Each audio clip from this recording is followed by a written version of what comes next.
আমি এটা জানতে চাচ্ছি, আপনি ওইখানে গেলেন 10 লক্ষ টাকা হোটেল ভাড়া পার নাইট, তার যে সুইটে ছিল 10 লাখ টাকা পার নাইট, বুঝলেন?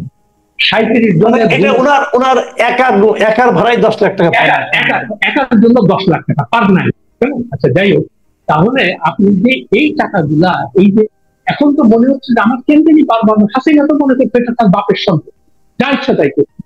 আর উনি মনে করতেছে ওনার বাপ কবে মারা গেছে আমি জানি না, আল্লাহ ওনাকে বেহেশতে নসিব করো, আর উনি মনে করতেছে এটা আমার নিজের সম্পত্তি। প্রত্যেকটা সফর 11 বার এইরকম একটা ক্রিটিক্যাল মুহূর্ত জাতির জন্য, তখন কি ওনার এত ঘন ঘন বাইরে যাওয়ার দরকার? আর বাইরে যে কার দাওয়াতে কি করে, সবগুলোই তার ব্যক্তিগত সফর। ব্যক্তিগত সফর সঙ্গে করে 30-40-50 জনকে সঙ্গে নিয়ে যাবে এবং এই গরিব জনগণের টাকা দেবে উনি এখানে আমোদ সৃষ্টি করতে যাচ্ছেন। এটার কিন্তু কোনো আজ পর্যন্ত কোনো কংক্রিট রেজাল্ট আমরা দেখতে পাবো। এখন বলবেন যে ভাই এগুলো তো তাড়াতাড়ি হয় না, খুব ভালো কথা, এটাও আমরা জানি, কিন্তু আপনি এটাকে এইভাবে খোলা কথায় জিনিসটাকে কেন আপনি বলেন যে না আমি চেষ্টা করবো এরকম? আর সবচেয়ে বড় কথা, তার এগুলো তো যাওয়ার দরকারই ছিল না।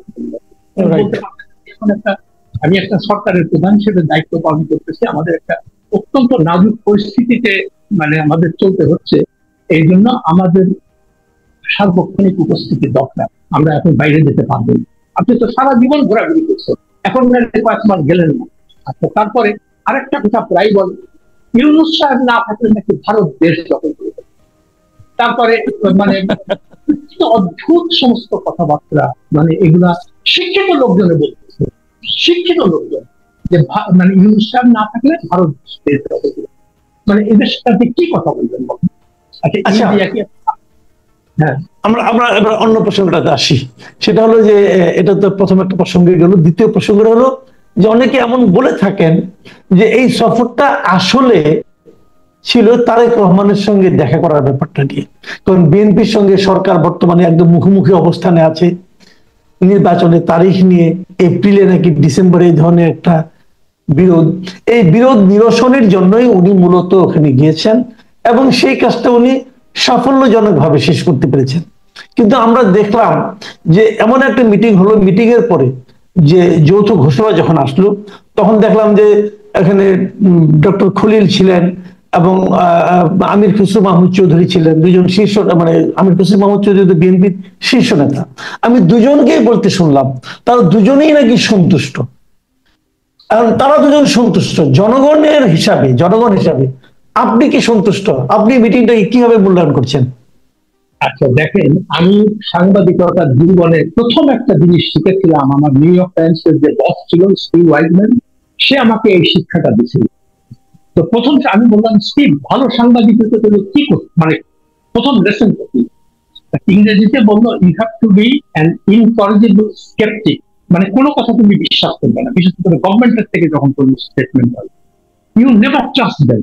এবং তাদের কাজ হলো এই ধরনের কথাবার্তা বলা। সাংবাদিক হিসেবে আমাদের কাজ হলো এইটাকে ডিসেক্ট করা এবং মূল সত্যটা বের করার চেষ্টা করা।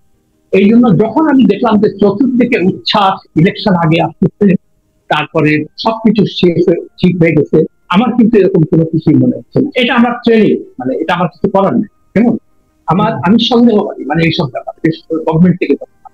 সেই জন্য আমার প্রথম এক কথার উত্তর হচ্ছে, আমি এ ব্যাপারে মোটেই আশাবাদী না।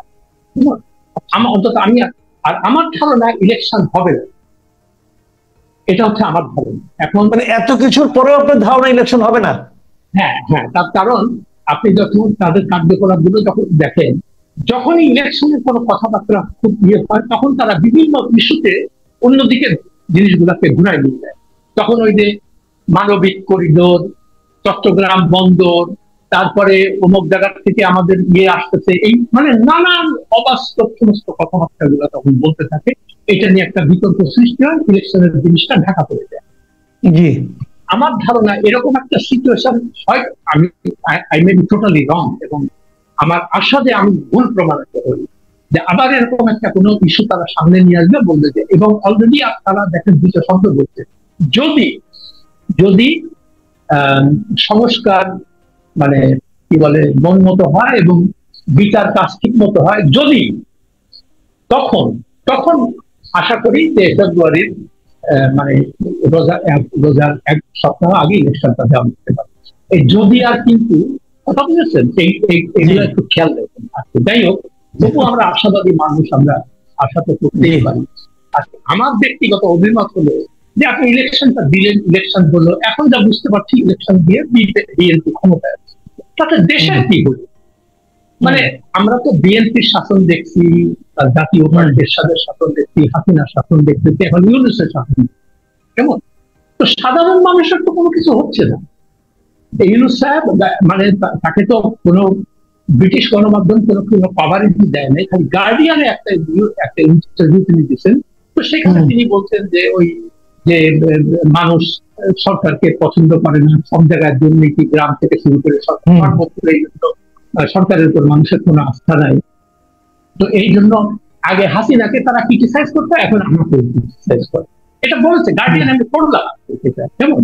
তো আমার প্রশ্ন হচ্ছে আপনাকে ক্রিটিসাইজ কেন করবে, বা আপনি ক্রিটিসিজম মানে ফেস করছেন কেন?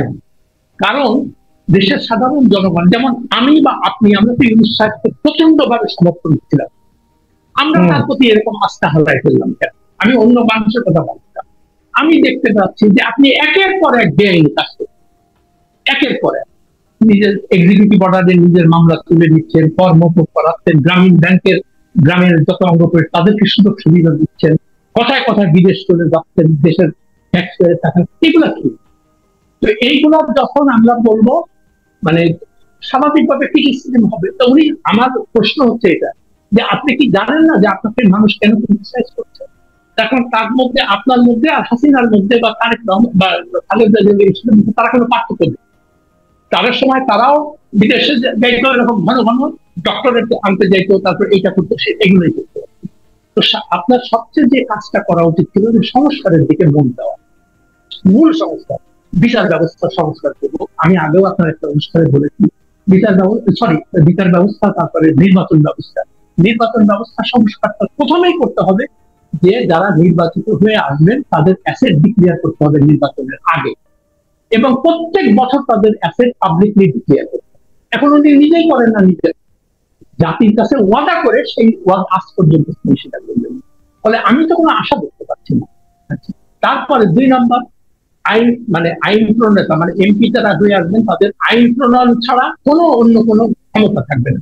মানে ওই যে এখন ওই যে আর্থিক ক্ষমতা থাকে, বিভিন্ন তাদের কনস্টিটিউশনে যে টাকা পয়সা দেয়, এগুলো তারা করতে পারবে। এই সমস্ত যদি করা যেত, এই সংস্কারগুলো যদি হতো, তাহলে হয়তো বা আমরা কিছুটা আশা ভালো দেখতে পারতাম যে না, দুর্নীতি ওই পর্যায়ে কমে যাবে। তারপরে সরকারি কর্মকর্তা কর্মচারীদের দুর্নীতি, তারা কেউ আজ পর্যন্ত কোনো মানে তাদের সম্পত্তির হিসাব দেবে না। বারবার বলা সত্ত্বেও, ওয়াদা করা সত্ত্বেও এগুলো করছে। আচ্ছা, আরেকটা জিনিস দেখেন, সংস্কার যে তার কোনো মানে অগ্রাধিকারের মধ্যে নেই। আপনি কয়েকদিন আগে দেখতেন যে স্থানীয় সরকার কমিশনের যে প্রধান ছিলেন ডক্টর তোফায়েল আহমেদ, তিনি খুব হতাশার সাথে বললেন যে আমরা এত পরিশ্রম করে একটা রিপোর্ট দিলাম 4 মাস আগে, তার বিন্দু মাত্র কোনো মানে বাস্তবায়ন কোথাও দেখতে পাচ্ছি না। কি সমস্যা? তো তাহলে আমাদেরকে আপনি ডাকলেন কেন? দেখি এই কষ্টটা ওই আগে প্রত্যেকটা গভর্নমেন্ট এসে একটা টাস্ক করে, এটা করেন, তারপরে ওইগুলোর মধ্যে ধুলা জমতে থাকে।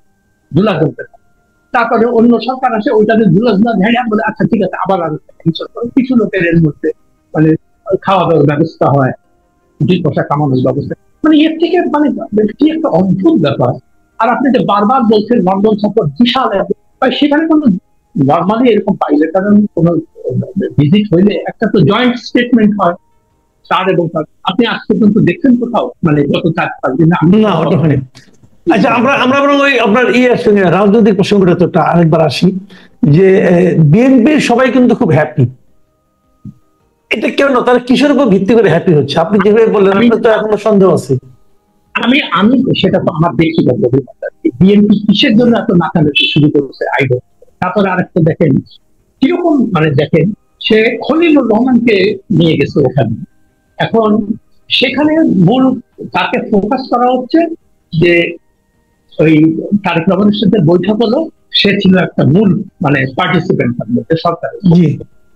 আমার খালি প্রথমে প্রশ্ন হলো যে সে তো জাতীয় নিরাপত্তা উপদেষ্টা, রোহিঙ্গা বিষয়ক হাই রিপ্রেজেন্টেটিভ, তার এখানে কাজটা কি? মানে সে কি এখন মানে আভ্যন্তরীণ ব্যাপারেরও উপদেষ্টা, এটা তো আসিফ নজরুলের হওয়ার কথা ছিল। মানে যদি আপনি সত্যিকার অর্থে মানে ন্যাশনালি জিনিসটা চিন্তা করেন, আমি সেটা দেখতে পেলাম যে এই জিনিসগুলো আমার কাছে খলিলকে কেন নিচ্ছে, আমি এটা আমার ধারণা, আমি লিখেছি আর কি, যে তার নামে যে সমস্ত মামলাগুলো আছে আর কি, মামলাগুলো মানে ওই যে সে খুন খারাপের যে ব্যাপারটা ছিল, পরকীয়ার সঙ্গে জড়িয়েছিল বলে অভিযোগ আছে।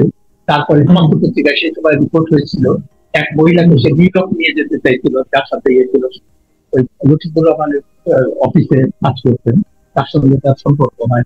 এটা নিয়ে পরে তার স্বামীর সঙ্গে মনোমান্য করেন, একজন তাকে খুন করে স্বামী, এবং পরে নিজে আত্মহত্যা করে মারা।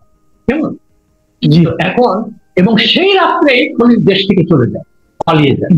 এবং আরেকটা জিনিস খেয়াল করেন, তখনও কিন্তু তত্ত্বাবধায়ক সরকার মানে লতিফুর রহমান মেয়াদ শেষ হয়, আরো সপ্তাহখানেক বাকি দিয়ে কিন্তু সে চলে যায়। কেমন, আর 24 বছর পরে সে উদয় হয়ে চাইছে। এখন স্বাভাবিকভাবে ওই মামলাটা কি হয়েছে, দেশে যদি আপনি আইনের শাসন প্রতিষ্ঠা করতে চান, ন্যায় বিচার, তাহলে এর তো একটা অনুসন্ধান দিতে হবে। আমি বলছি না যে এটা একটা ইনভেস্টিগেশন হওয়া দরকার। এখন আরেক আমাদের যে আমার ধারণা, এটা আমার সম্পূর্ণ ব্যক্তিগত অভিমত, যে যদি আপনারা ক্ষমতা খলিলকে কিন্তু কিছু বলেন, হ্যাঁ, তারে একটা ইন্ডেমনিটি দিতে হবে, যাতে করে সে মানে এই সমস্ত ঝামেলার মধ্যে না থাকে। তো এখন এটা আমার সম্পূর্ণ আমার ব্যক্তিগত অভিমত। তাছাড়া খলিলের সেখানে উপস্থিতির কোনো বিন্দু মাত্র কোনো কারণ নেই। এটা কেন করছে, মানে সেটা কোনো আভ্যন্তরীণ রাজনীতির ব্যাপারে তার সঙ্গে তার যে পদবি আছে ন্যাশনাল সিকিউরিটি অ্যাডভাইজার, হ্যাঁ, এটা আপনি এখন চিন্তা করেন অজিত ডোভাল কি ন্যাশনাল পলিটিক্স নিয়ে কোনো মানে ইন্ডিয়াতে কারোর সাথে কথা বলে? দ্যাটস নট হিজ জব, তাই না?